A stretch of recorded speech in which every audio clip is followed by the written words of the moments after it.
Phone tapping కేసులో తెరపైకి కొత్త పేరు వచ్చింది. స్పెషల్ ఇంటెలిజెన్స్ బ్యూరోలో పనిచేసిన దయానంద్ రెడ్డిని విచారణ జరిపేందుకు అధికారులు సిద్ధమయ్యారు.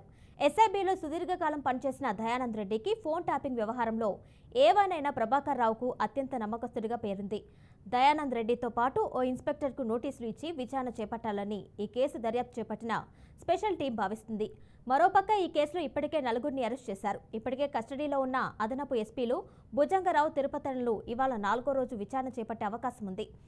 అదే సమయంలో ప్రభాకర్ రావు ఎదుట పోలీసులు విచారణకు హాజరయ్యే అవకాశాలున్నాయని చర్చ నడుస్తుంది.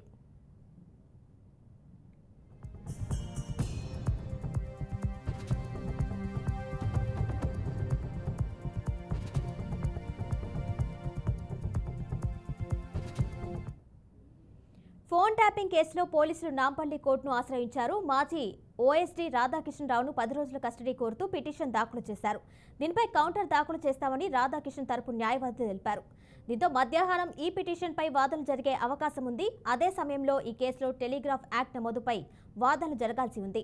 ఇప్పటికే టెలిగ్రాఫ్ యాక్ట్ కింద కేసు నమోదు కోసం పోలీసులు మెమో దాఖలు చేశారు. దీనిపై ఇవాళ కోర్టు నిర్ణయం తీసుకునే అవకాశం కనిపిస్తుంది.